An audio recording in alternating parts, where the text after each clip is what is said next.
Kitang-kita ang kalusugan ng mata. Artisan Joint Supplement. Bumabagal ang galaw dahil sa joint pain at arthritis. Mag-Artisan. Plemex. Pag may ubo o hika, Plemex agad. Basta lagundi, Plemex. Aghamigos, aghamigas, may nagbabalik. Programa sa radyong pangsiyensya, pangteknolohiya at para sa masa. Muling i-ere, diskusyon nasa DZGB na. Mas malawak, mas espesyal, mas makabago. Science good news just for you. Abangan tuwing 1st and 3rd Fridays of the month. Diskusyon Season 2. Kompleto sigurado.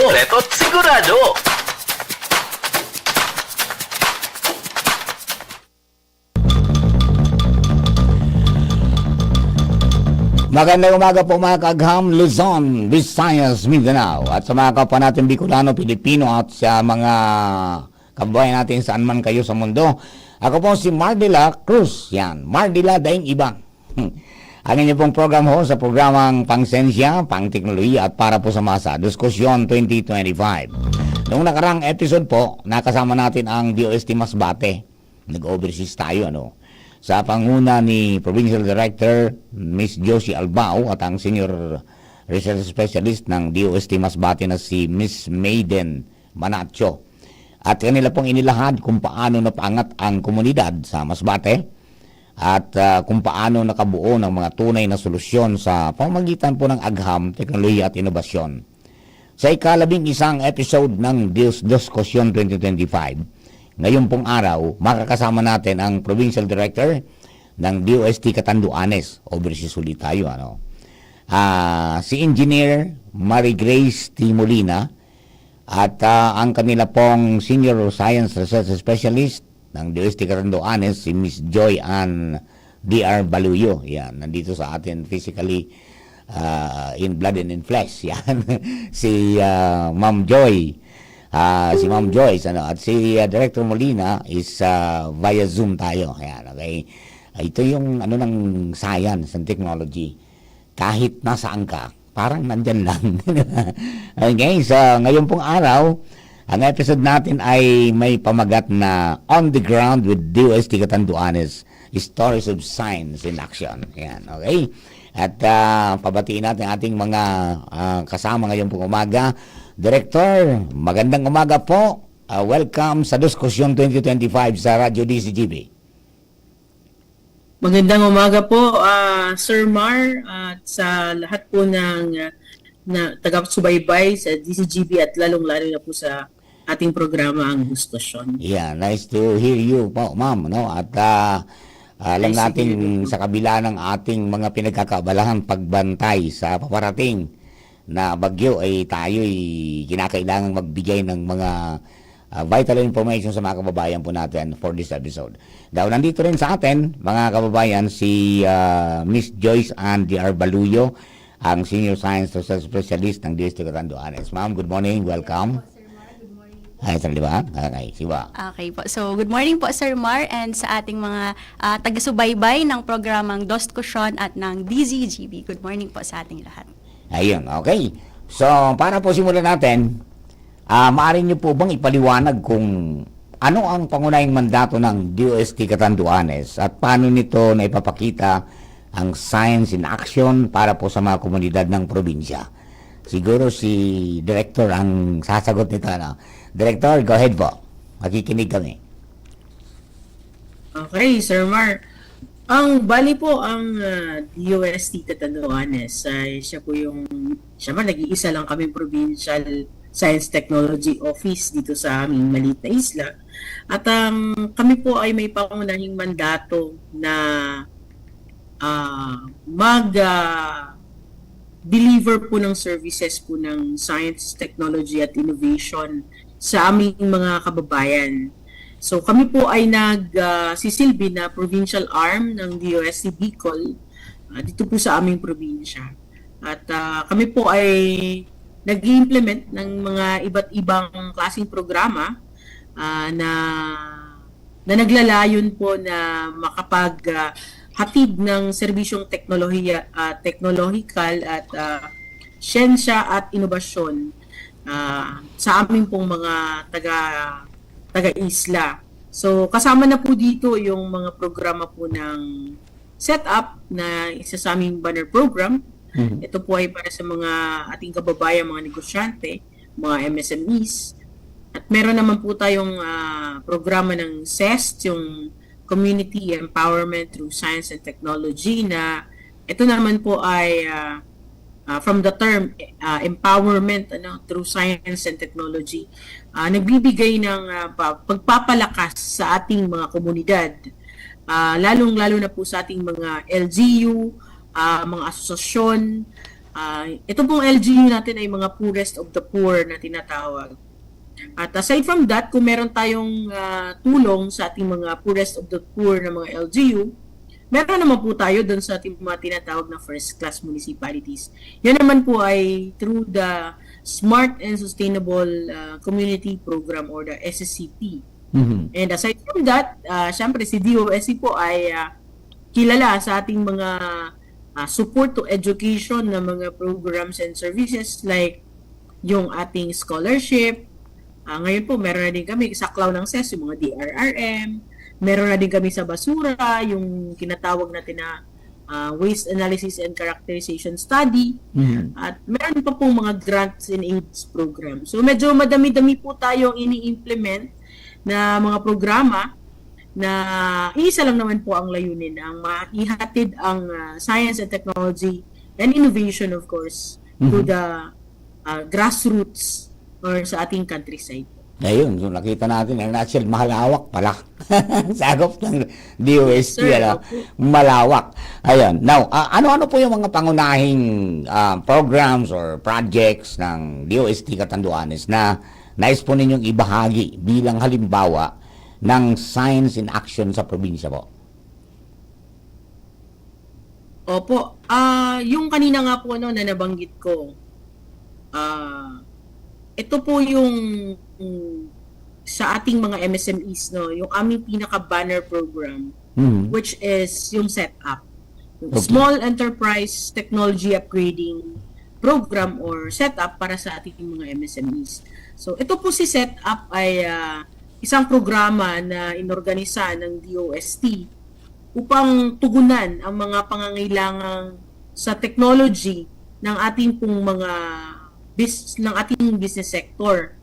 So, sa pamamagitan po ng programang ito, si DOST po ay nagpapahiram ng we call it hindi kasi siya loan kasi wala naman siyang interest so ito ay tinatawag namin na Innovation Assistance Fund. So, nagbibigay kami ng tulong, nagpapahiram kami ng pambili ng technology sa ating mga negosyante na nais na bumili ng mga makinarya upang mas mapabilis o maging maganda ang quality ng kanilang paggagawa ng kanilang mga produkto. At dito pong setup ay, sabi ko nga po, wala itong interest. So, kung magkano lang yung hiniram nila, yun lang din po ang ibabalik nila sa amin sa loob ng 3 taon. Pero bago po sila magsimula na magbalik ng pera, yun po ay meron pang 1 taong grace period na tinatawag. So, napakinabangan na nila sa loob ng 1 taon, saka pa lang ho sila magbabayad nung paunti-unti pa, monthly yun, Sir Mar. Opo. So, 36 months yun. Wow. So, ang purpose po nun ay talagang matulungan sila na hindi maging mabigat yung pagbili ng mga equipment nila.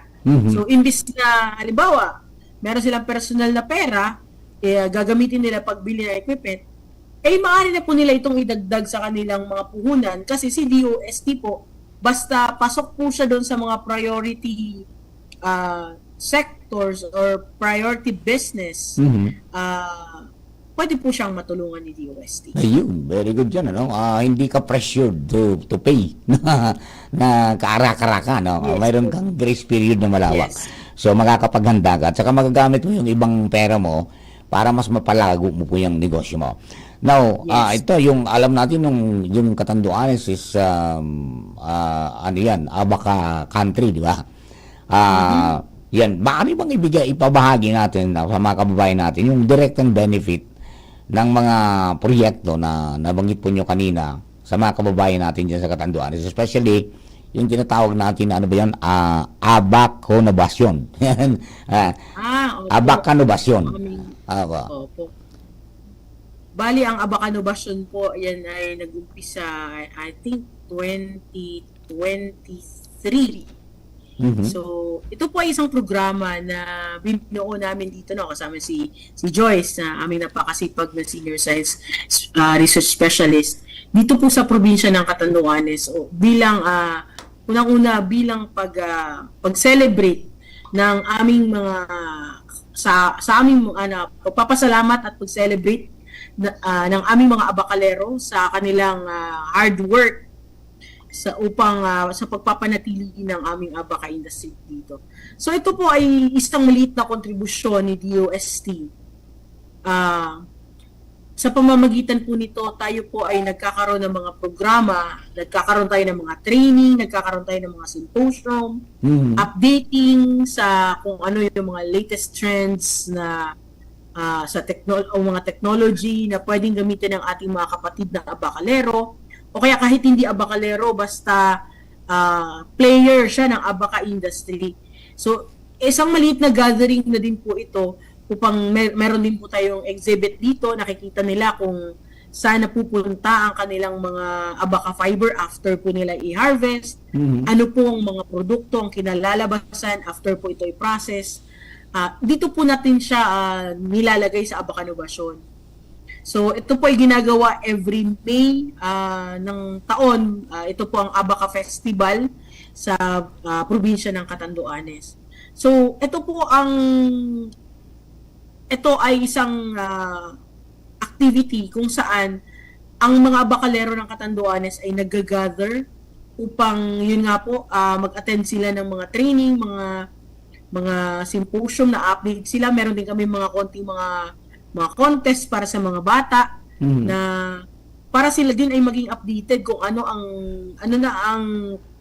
kalagayan ng aming abaka industry. At masasabi ko po na for the last 3 years na sineselebrate namin ito po ay talaga namang napaka-successful. Ngayong taon po, ito ay ginanap namin sa munisipyo ng San Miguel, kung saan talagang napakarami doon ang aming mga abakalero. At ang feedback naman na nakuha namin ay sila ay sobrang masaya dahil naramdaman nila na talagang appreciated sila at sila ang naging sentro ng selebrasyon ng Abaka Festival. At yun nga po, tayo ay namahagi ng konting tulong din sa kanila. May mga konting pagpapasaya, may treat sa kanila, may mga libreng gupit, libreng masahe na ito naman pa yung binigay ng ating partner na JCI Catanduanes. So ito po ay talagang isang malaki at magandang selebrasyon para po sa ating mga bakalero. Opo, kasi at saka nung una baga yung challenge sa kanila ay yung mga curve panggamit, no? At because of the science technology, napabilis natin yan because of yung in-insert natin ng mga in-introduce natin ng mga gamit na moderno na. Yes po, Sir Mar. Nung nakaraan pong abacanobasyon, lagi nating ini-introduce yung mga technology na na-develop ni DOST at ng iba pang mga ahensya ng gobyerno na makakatulong upang mas mabilis po yung kanilang pag-harvest ng abaka fiber.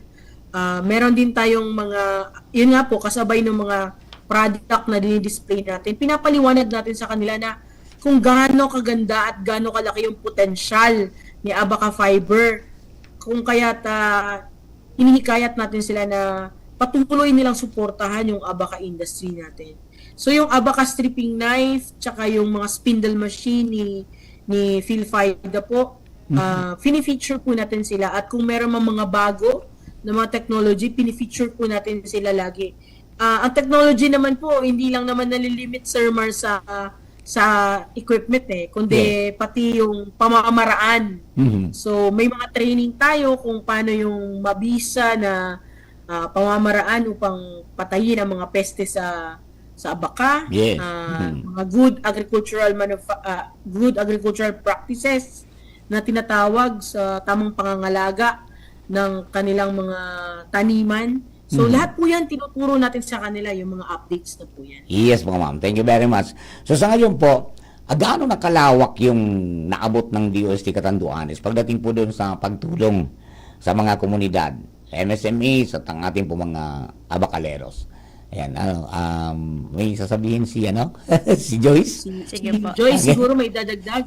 Okay po. So, Aba. in terms po of yung reach and coverage, ano yung mga na-mention po ni PDGRAM na mga programs and services ng DOST. So, sa province of Catanduanes, for the Small Enterprise Technology Upgrading Program, meron na po tayong natulungan na 65 MSMEs. And for the community empowerment through science and technology, meron po tayong sinusuportahan na 4 municipalities. Ito po yung San Miguel, Bato, Viga, and Pandan. So natulungan po natin sila, nabigyan po natin sila ng mga intervention in terms of sa disaster, mga early warning system, and also yung mga na-mention po ni PDGRAM na mga solid waste management technologies, and as well as yung sa livelihood, mga interventions and other trainings and consultancy. So, nabigyan po natin sila ng asistensya, yung mga na-mention ko po na municipalities. So, pagdating naman po sa mga education support program, meron po tayong, in terms of the scholarship program po, yung undergrad and the junior level scholarship, from 2015 to 2025, meron na po tayong natulungan na 240 total na scholars. And sa ngayon po, ngayong 2025, meron po tayong sinusuportahan na 41 students po, pagdating po sa ating scholarship program. And then, yun naman pong Starbooks na programa din ng DOST, kung saan ma-access po natin ng libre yung mga S&T resources at kahit walang internet, kaya po nating ma-access po yung mga yon. So, meron po tayong na-installan nitong app nitong system na to sa 47 schools sa probinsya ng Catanduanes. Then, in terms of the efforts po sa abaka industry, marami-rami na rin po tayong naibigay na tulong sa probinsya. Unang-una po dyan yung pagtatatag ng Research and Development Hub or yung tinatawag po namin na Abaca Technology Innovation Center. And then, nakapag-deploy po tayo ng 120 units na Abaca stripping machine na kung saan nagagamit po ito ng ating mga abakaleros para makakomply po sila doon sa requirement in terms of the textile application. So, mas moderno at makabago po itong gamit na kung saan natutulungan po na mas mapagaan yung proseso ng ating mga abakaleros pagdating sa abaka stripping process. Ayun. So, yun po, Sir Mar. Ang dami yan. Ayun, thank you very much, Ma'am Joyce. Okay, mga ma'am. Halimbawa po ako ay isang MSME, community leader or student, o kaya naman ay isang magsasaka ng abaka. Paano po ako maaaring makipag-ugnayan o maging-bahagi sa mga programa po ng DOST Catanduanes? Nako, Sir Mar. Mabilis lang po yan. Pwede po nila kaming bisitahin dito sa aming opisina Okay. sa DOST, Provincial Science and Technology Office. Dito po sa may Munwok, Kalatagan, Vera, Catanduanes. Katabi lang kami ni TESDA, Provincial Office. O kaya naman, kung medyo malayo at hindi kayang pumunta, isa lang po kaming one chat away lang kami sa aming messenger. So, Okay. kahit gabi, merong sumasagot, hanggat gising pa yung mga taga-PSTO. Kala ko mayroon tayong mga staff na ayaw matulog ng gabi. Magagaling kasi, sir, magkape, kaya Okay. medyo kahit this oras ng gabi ay meron pa rin sasagot sa kanila. Yeah, that's good. At yun naman po, kami po ay talagang very open, dahil yan naman po ang aming sinumpaan talaga at nice namin na i-deliver talaga ang services na nararapat. Kung pwede pang mas pa sa nararapat, ay gagawin namin para sa aming mga kababayan. So, Yan po, kung halimbawa meron silang nais na idulog para magpa-advise sila sa amin, or kung gusto nilang magkanda kami sa kanila ng technology needs assessment para makita namin kung pwede na ba sila sa setup or kung saan programa ba sila pwede. Kasi meron din kami tinatawag na iForward, yung IFWDPH, Sir Mar. Isa tong programa din na parang setup naman siya, pero ang pinaka tina-target nito ay yung ating mga kapatid na OFW. Sila po ay maaring OFW pa ngayon at meron silang kapamilya na nandito sa Pilipinas o nandito sa Catanduanes at gusto po nilang mag-negosyo. Pwede po yun.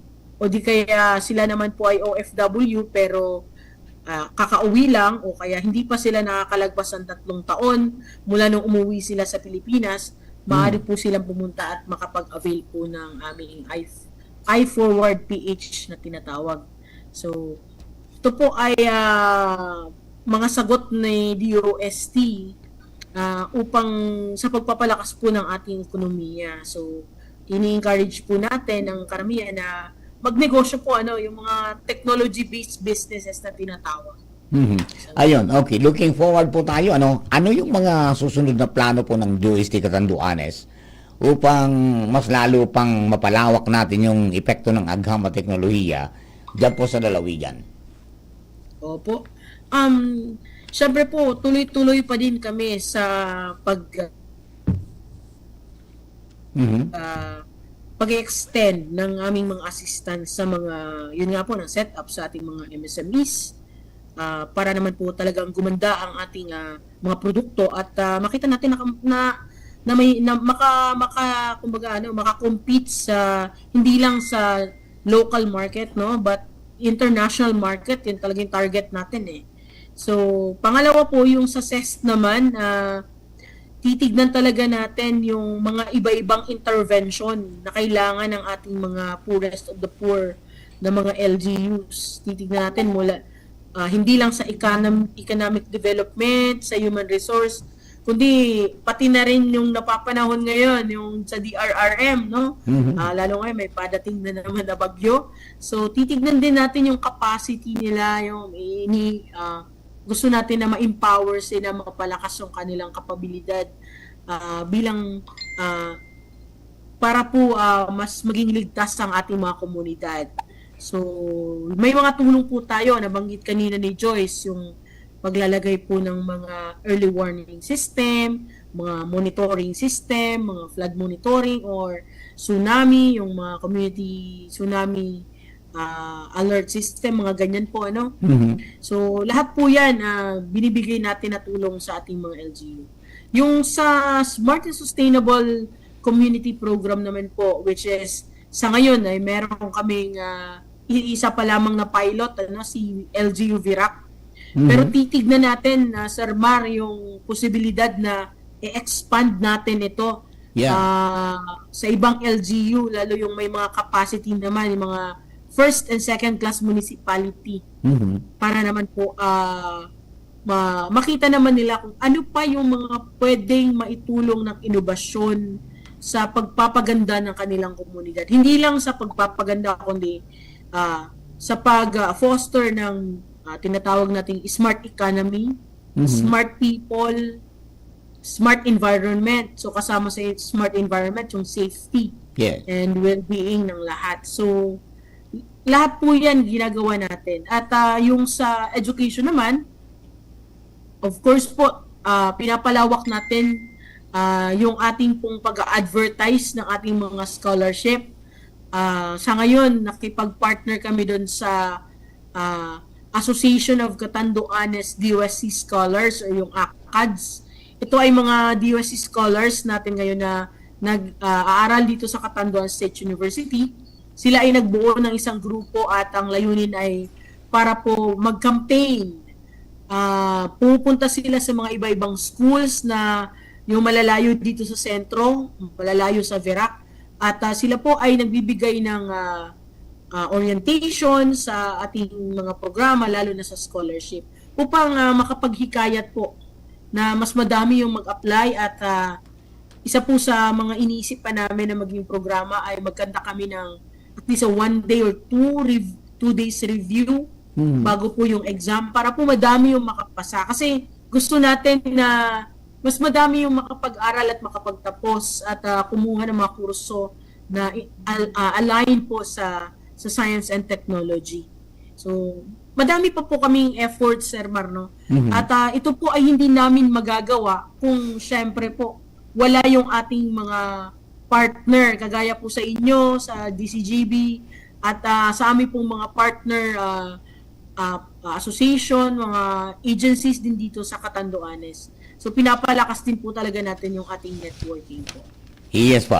Okay, ma'am, mga ma'am, baka po mayroon kayong bago tayo magtapos, baka may mensahe po kayo para sa mga Katandunganon na nakikinig po sa ngayon, na nanonood, alam na po sa mga kabataan, sa mga MSMEs, sa mga communities natin, tabakaleros na interesado pong subukan itong agam at teknolohiya. Joyce? Yes po, ano po Sir Mar. So kami naman po sa DOST Catanduanes, tuloy-tuloy po ang aming efforts para mas maipaabot at maiparamdam sa mga Katandunganon yung agham, teknolohiya at inobasyon po. So tuloy-tuloy po ang aming mga initiatives na kung saan para mas matulungan yung ating mga abaka farmers at iba't ibang stakeholders po. So, i-grab ko na rin po itong opportunity, Sir Mar, para ma-remind po or mas mahikayat po yung ating mga students na open pa po ang ating 2026 DOST SEI Undergraduate Scholarship. So, hanggang November 21, 2025 na lang po ito. Okay. So, pwede nyo po ma-access yung mga requirements sa www.science-scholarships.ph. So, online po yung application. So, I guess madaling-madali na po ito sa ating mga students kasi ma-access na po ito nila kahit sa cellphone po Mga nila. takey na sila eh. Yes po, Sir Mar. Opo. Ayan. Okay, so para marami tayong maikayat na kumuha ng mga courses na akma sa science and technology. February 21 to 22 yung exam nito? Yes po, Sir Mar. Ayun. Tama Okay, po. so tama-tama, marami kayong panahon pa para mag-aral. Hindi lang lahat gimmicks sa December, di ba? Okay. Okay, Director? Yes, Sir Mar. So po sa mga nakikinig po dito sa ating programa at sa mga taga Catanduanes. Basta po kung meron silang sa tingin nila meron po silang mga nais na programa na i-avail dito po sa DOST, punta lang po sila dito sa aming opisina. O kaya kahit ako mismo, nagre-reply ako sa mga personal message sa akin sa chat kung may mga inquiries. O kaya sa amin pong FB page, pwede po. At kami po ay naniniwala na ang DOST po, ang Science, Technology, and Innovation, ito po ay isang napakabisang tool para po ma-empower ang ating community. So, hindi lamang para sa ating mga MSMEs, hindi lang sa ating mga farmers, hindi lang para sa ating mga fisher folks, kundi para sa lahat po. Sabi nga, ang science is from cradle to grave. Kumbaga, lahat yan merong science, merong technology, at meron niyang innovation. So, para po sa lahat ang science. Kaya po, kung meron man po kaming maitutulong, huwag po sila mag-atubili na bisitahin kami dito.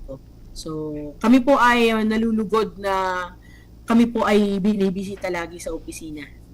Yan.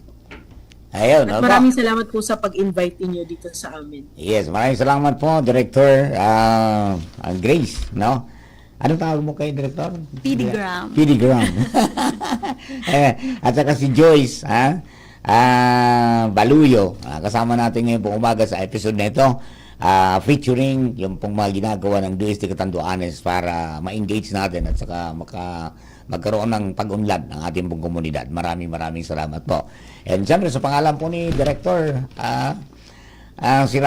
Romel Sirano, at saka ng staff, o si McGuffey, saka si Jay, saka po lahat sa DOST.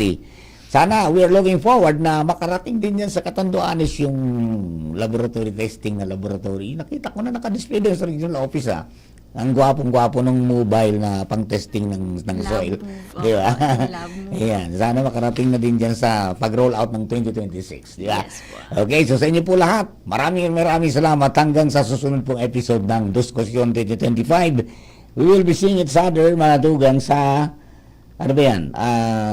21. Tama, 21. Ayan. Third week of November. Okay? Sa inyo pong lahat, sa Yes, pangalan sir. po ni, sino bang natin sa ating technical side? Si Ronald Baldo, yung ating IT sa DST, sa DCGV Social Media Department, si Jerome Nico Martinez. Maraming salamat po. Ako po, sabihin muli, ang inyong lingkod, Mardila Daing Iba. Thank you, and God bless the Philippines. Agamigos, agamigas, may nagbabalik. Programa sa radyong pangsiyensya, pangteknolohiya at para sa masa. Muling i-ere. Diskusyon nasa DZGB na. Mas malawak, mas espesyal, mas makabago. Science good news just for you. Abangan tuwing first and third Fridays of the month. Diskusyon Season 2. Kompleto at sigurado.